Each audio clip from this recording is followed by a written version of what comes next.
को व्यवस्थित किया बहुत गया। शुक्रिया दिनेश जी। आज सबसे ज्यादा दिनेश जी 65 धन्यवाद। में जा रहे हैं। दिनेश जी धन्यवाद। तो जब अरुण सरकारें ग्यावली सही जी मेरे दिशा साथ में काम काठमांडू से करती हैं, मौजूद हैं, तो उसका बहुत ही प्रतिफल जाने भी माने सामने प्रख्यात पॉलिटिकल एनालिस्ट हैं।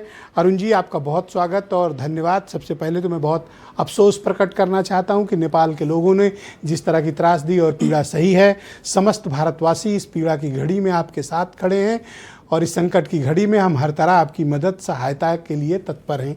मैं आपसे जानना चाहता हूं ये त्रासदी नेपाल के इतिहास में कितनी बड़ी है और रेस्क्यू ऑपरेशंस कैसे चल रहे हैं, नेपाल की सरकार का आगे क्या प्लान है? मैं पहले आपको 3-4 बात पहले से आपके बात में उधार लेता हूं।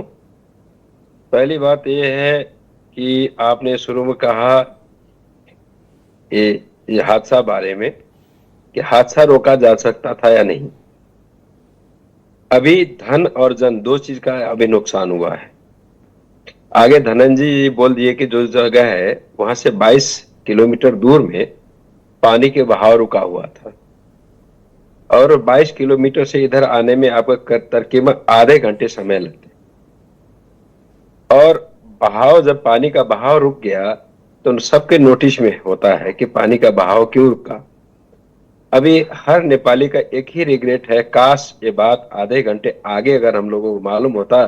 जो धन जाना है वो तो जाता ही, पर जन लोग होता है, लोगों को बचाया जा सकता है। ये बहुत बड़ी एक रिग्रेट है हमारे यहाँ।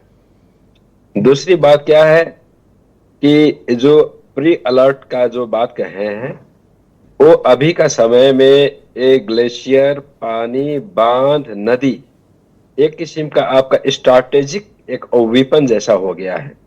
नेपाल, भारत और चीन के बीच में ऐसा कोई समझदारी होने की संभावनाएं हमने नहीं देखी है।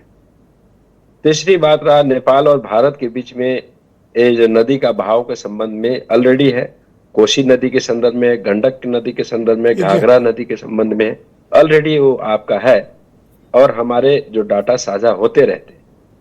चौथी बात क्या है कि नेपाल में आपदा आई है। नेपाल और भारत का संबंध लोग कहते हैं रोटी बेटी का है, हम कहते हैं शरीर और आत्मा की है।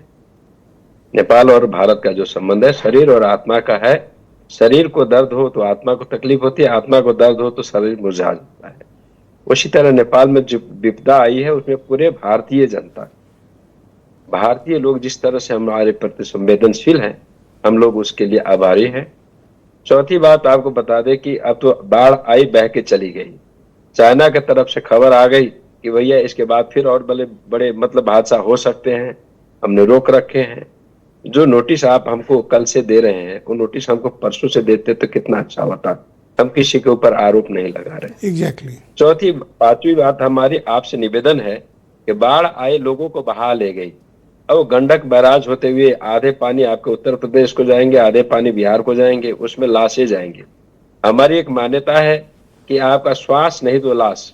यदि भारत में लाश बह के जाते हैं, आपके यहाँ राजनीतिक कर्मी भी अभी डिबेट में है, उनसे अनुरोध है कि इधर से कोई लाश उधर बहता है तो उसको संरक्षण करके नेपाल गवर्नमेंट। मैं आपको अपडेट करना चाहता हूं कि कुशीनगर और महाराजगंज जो उत्तर प्रदेश के दो डिस्ट्रिक्ट हैं, वहां तकरीबन 15 या 20 के आसपास अब तक डेड बॉडीज मिली हैं जिन्हें पोस्टमार्टम हाउस में सुरक्षित रखा गया है और नेपाल की गवर्नमेंट को और एम्बेसी को नेपाल में कह देंगे जिनके है सूचना दे दी गई है। जी बिल्कुल ठीक है। और आपने ये कंसर्न जताया, मैं उम्मीद करता हूं कि भारत की सरकार, यूपी की गवर्नमेंट और बिहार गवर्नमेंट भी इस पर बहुत विचार करेंगी। बहुत शुक्रिया, कृपया हमारे साथ बने रहिएगा। मैं इस कार्यक्रम